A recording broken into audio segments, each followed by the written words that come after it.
Evet arkadaşlar. Şimdi notanın yerlerini öğrendik. Kağıt üzerinde nasıl bakılacağını öğrendik. Ama henüz enstrüman üzerinde hangi notalar nedir bunu bilmiyoruz. Ama bildiğimiz ilk derslerde size söylediğim boş tellerin hangi notalar olduğu. İşte biz diğer notaları bu boş tellerden çok rahatlıkla çıkartabileceğiz. Her enstrüman için böyle. Eğer boş tellerin hangi notalar olduğunu biliyorsanız diğer notaları çıkarmanız çok kolay olabiliyor. Şimdi en üst tel do.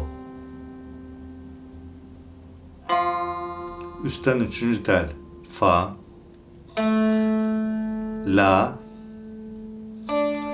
En alt tel re. Şimdi re, la, fa, do.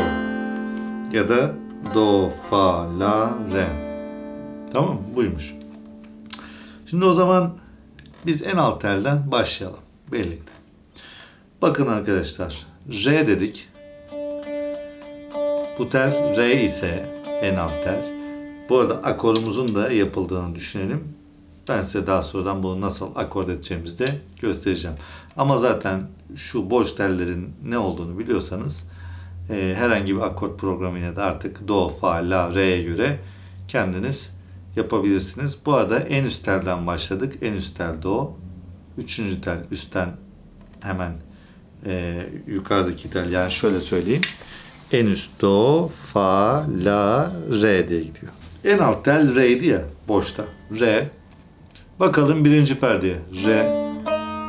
Ses kırıldı. Bu re diyez olsa gerek. Çünkü ses kırıldı. Mi'ye gidemedi. O zaman ikinci perdeye bakalım. Mi'yi bulduk. Demek ki en altta ikinci perde neymiş? Mi'ymiş. Ben size enstrümanda notanın nasıl bulunacağını aslına bakarsanız gösteriyorum. Yoksa buraya da hemen geçip şöyle diyebiliriz. Boştayken re, ikinci perde mi, hemen yanı fa, yani üçüncü perde fa, sonra beşinci perde sol, altıncı perde la, 7 diyez oluyor ya da si'nin bemolü oluyor, 8 si, 9 do, yani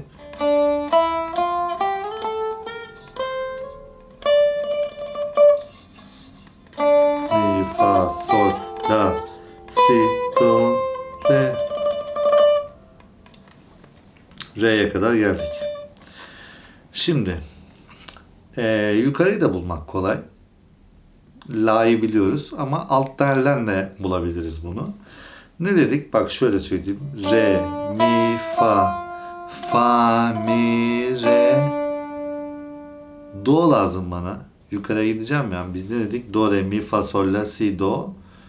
Şimdi tamamlamak istiyorum. Mi'den do'ya kadar gitmek istiyorum mesela. Bitti yani, şöyle söyleyeyim. Re boşta. Mi ikinci. Fa üçüncüydü. Sol dördüncüydü. Sol'den geriye gideyim do'ya kadar. Sol, fa, mi, re. Bana bir do lazım. Olmadı bak. Sol, fa, mi, re. İkinci perdede 2'ye basalım. Olmadı. Sol, fa, mi, re. Burası işte. Yani neymiş? Bak. İkinci telde üçüncü perde do notasıymış. Yani şurası. Şu görmüş olduğunuz yer. Tamam. Haydi bakalım. Birinci perdeyi şöyle bir daha başlayalım. Birinci teli. Birinci tel boş. Re. Kafanız karışmasın. Diyezdi birinci perdemiz. İkinci perdemiz mi. Yani re, mi, re, mi, re, mi, re, mi. Artık öğrendik bak. Notayı biliyoruz artık. Bir kağıtta bize re deseler. Alt tel re diyeceğiz. Bir kağıtta bize do deseler. Üst tel do diyeceğiz. Bir kağıtta bize re deseler. Alt tel re dedik. Bir kağıtta bize mi deseler. Mi dedik. Fa deseler. Üçüncü perdemizde artık fa diyebiliyoruz. Sol deseler. Beşinci perdemizin sol olduğunu biliyoruz. La deseler. Yedimiz la. Si deseler. 9 si. 10 do. Üçüncüyü de bildik bak. Şimdi bir gam yapalım. Do, re, mi, fa, sol, la, si, do. Tam olarak bir gam yapmış olduk. Peki. Do'yu bulduk. İkinci tel. Do'yu bulduk. İkinci tel, üçüncü perde. Do notamız bu. Hemen yanı o zaman si olur. Yukarıya doğru. Si. Boşta zaten la'ydı. Yani ne oldu? La, si, do, re, mi, fa, sol, la. Bu sefer la'dan la'ya yaptım bak. La'dan la'ya nasıl gidiyoruz? Boş tel. La, si, do, re, mi, fa, sol, la. Yakında gör bunu istiyorum. La boşta. La, si, do, re boşta alt tel birinci. Re, mi, fa, sol, la. Si, do istersen si, do. Re istersen re. Artık bunu yavaş yavaş kendin oturtursun aşağıya kadar. Notalarımız bu şekilde. Şimdi biz tabi la'yı da öğrendik. Bize fa'nın da şu olduğunu biliyoruz ya. Bakalım. Do, ikinci telde do'dan başlayalım artık. Yukarıya doğru diğer notayı da bulmamız lazım. Yani enstrüman bize yeni geldi. Nasıl yapacağımızı bilmiyoruz ki kesinlikle. Notayı bir şekilde bulacağız. Kulaktan da olmadı olsa. Önümüze bir tane işte akort programı gibi bir şey koyduk. Orada notalar yazıyor ama yerlerini çıkarttık zaten. Şimdi üçüncü perde, ikinci tel. Do, si, boşta la, sol lazım bize. Şimdi üst tele geçeceğim. Üçüncü tele sol lazım. Do, si, la. Olmadı bak. Çok kötü oldu ya. Tuh. İkinci tel.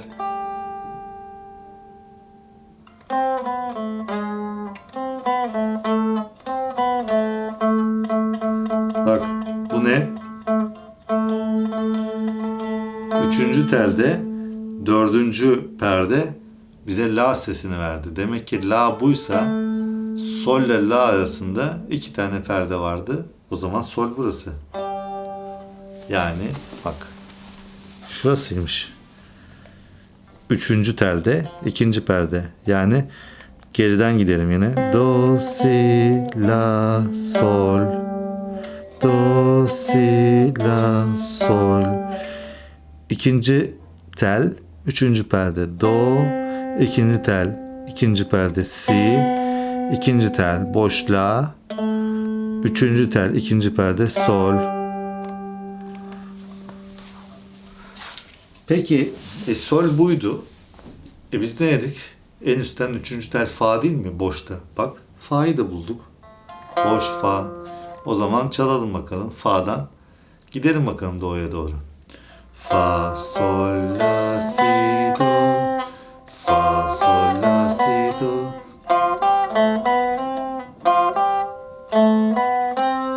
Yakından göstereyim. Yakından göstereyim. Bak. Fa, üçüncü tel boşta. Sol. La, boşta. Si, do.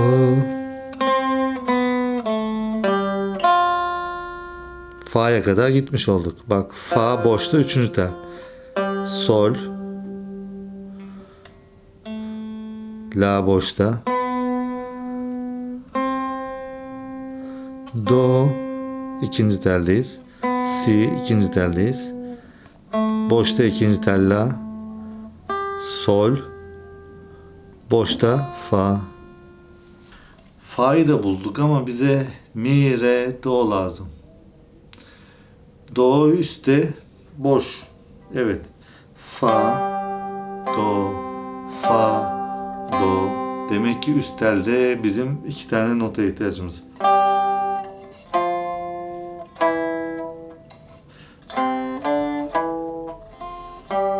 Bak onu da fa ile nasıl bağlayacağımızı şöyle buluruz. Do'dan bir gidelim. Do, re. Olmadı. Çünkü re neydi? Bizim bak. En alt tel re ya. En üst telde do. Do boş. En alt telde re. Şimdi en üst telde ben re'yi nasıl bulacağım hangi perdede olduğu? Bastığım notanın aşağıdaki re'ye aynı olması lazım ses tonu. Şimdi bakalım. En üst tel do boş. Re arıyoruz ya. Birinci perdeye bastım. Birinci perdeye vurduğumla en alt perdeye vurduğumun aynı ses çıkarması lazım. Bak, en alt tele basıyorum. Bu re. Bu re. Bu değil. Bozuk bak. Dolayısıyla birinci perde değilmiş. Olmadı. Birinci perde değil. İkinci perdeye bakalım. En alta vurdum re. Evet, aynı bak. Güzel. O zaman re mi neresidir? Mi bu değil.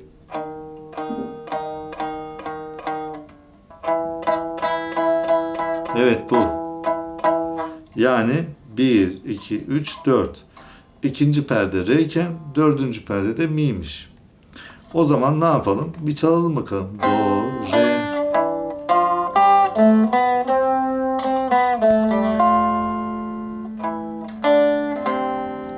Gam oldu.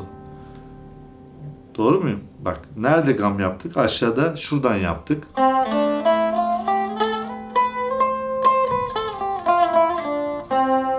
Şimdi bir de yukarıya gam yapıyoruz.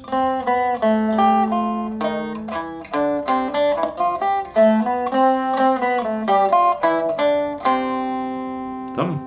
Bunu yakından göstereyim. Do boş.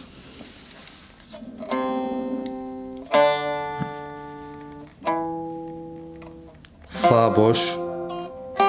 Sol. La ikinci boş.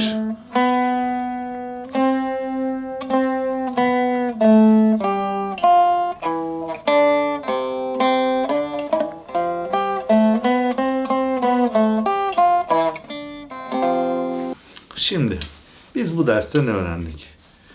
Aşağı doğru bir do gamı öğrendik. Yukarıya doğru kalına giden bir do gamı öğrendik. Peki ben sizden ne yapmanızı istiyorum? Şimdi biz aslına bakarsanız notayı öğrendik. Notanın yerlerini öğrendik. Benim karşıma bugün do mi diye bir parça gelse. Bak, do burada. Mi de burada.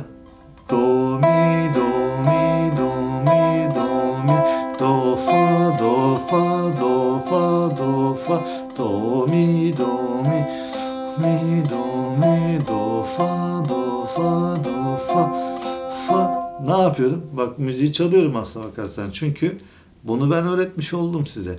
Şimdi gamları tekrarladınız. Kendiniz bunu antrenman yaptınız. Videoyu durdurdunuz. Ben şunu demiyorum. Bu ders bununla bitti. Siz öğrendiniz. Bu dersi sen sonlandırdın. Gam yapmaya devam edeceksin. Diyeceksin şu nota yerlerini bir ezberleyeyim. Re, mi, fa, sol, la, si, do. Bunu ezberledin. Tamam mı? Yukarıdan da ezberledin. La, si, do. La, si, do burasıysa re'yi de bul. Re, mi, fa, sol, la. Üstte buldun. Burada sol dedin.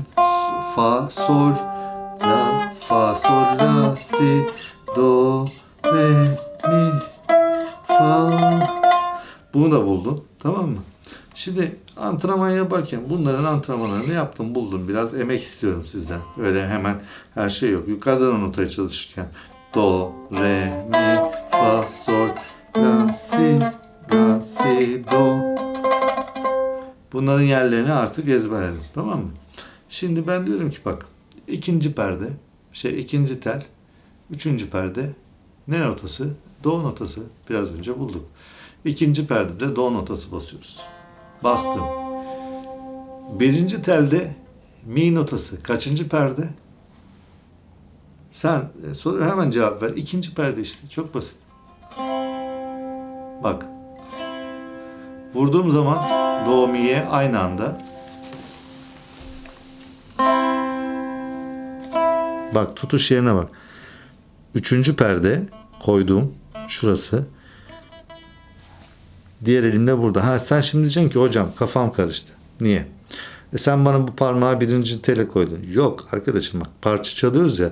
Parçada biz do mi basıyoruz. Tamam mı? Tutup da bununla bunu basmanın bir manası yok. Çünkü bu tarafta bir şey yapmayacağım için şu anda ilk notaya neresi kolay geliyorsa ona göre basacağım. Şimdi do dedin. Do'ya bastım üçüncü perdeye. Şurada. Bu do. Mi de bunun burada. Mi'ye de buradan bastım. Bak.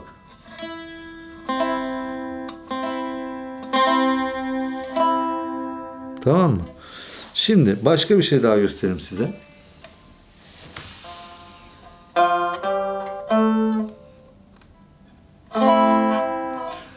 Akor. Mesela la minör akor. Hani akor basmak da isterler gitar gibi, bak. La minör akorda la, do, mi düzeneği var. Şimdi biz biraz önce bastığımız do, mi ile do, mi, do, fa,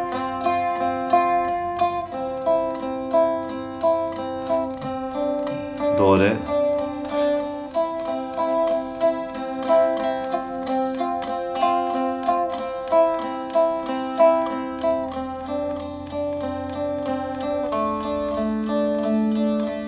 la, re, do, re, do, mi, do, fa. Yakın yapalım. Bak. Ne yaptığıma bak. Do burada. Do, re, do, re, re boştaki şu tel. Do, re, do, re, do, re, do, re.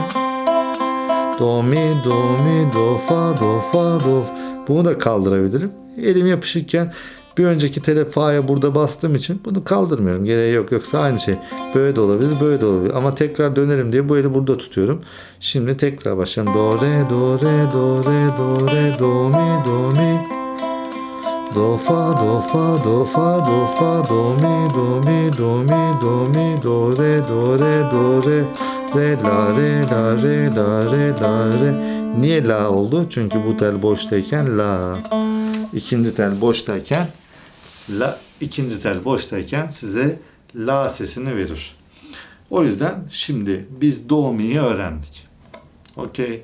Şimdi ben diyorum ki size la minör diye bir akor var. İleride akorları da zaten kendiniz öğrenirsiniz. O da sıkıntı değil ama ben başlangıcının nasıl mantık olduğunu söyleyeyim.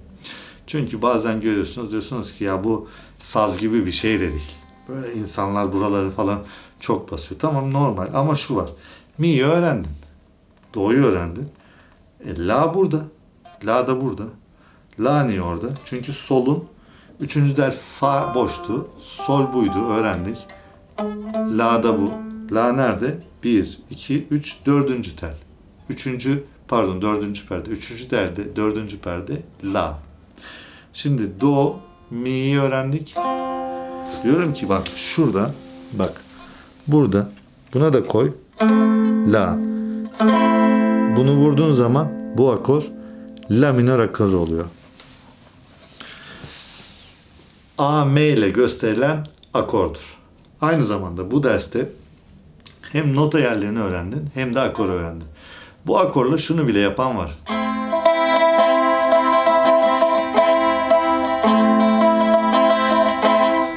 Bak, bir akor dizilimi çalıyorsun şu anda. Gitar gibi yani. Şimdi öğrendikten sonra arkadaşlar şu antrenmanları yapabilirsiniz bak. Re, mi, fa, sol, fa, mi, re, do, re. Bak. Çok basit. Elim hep bu. Elim hep bu. Aşağı yukarı aşağı yukarı yapıyor bak.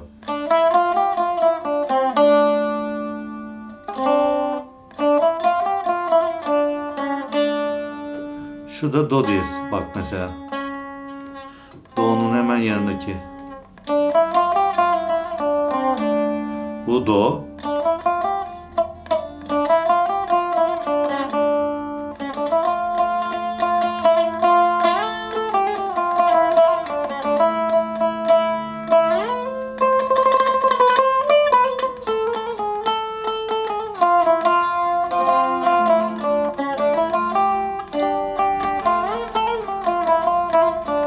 gibi arkadaşlar. Yani bundan sonrası zaten artık sizin parmak egzersizlerinize kalmış. Egzersizleri ne kadar yavaştan hızlıya doğru giderseniz bu parmaklar o kadar alışır. Ondan sonrası zaten benim size öğrettiğim gibi, yani çok bir şey değil. Re nerede, mi nerede, fa nerede? Notayı bakıyorsun, yerine de burada koyuyorsun. Her şeyi çok hızlı yapmak zorunda değilsin. Metronom dersinde biz neyi öğrettik? Metronomu al yavaşa.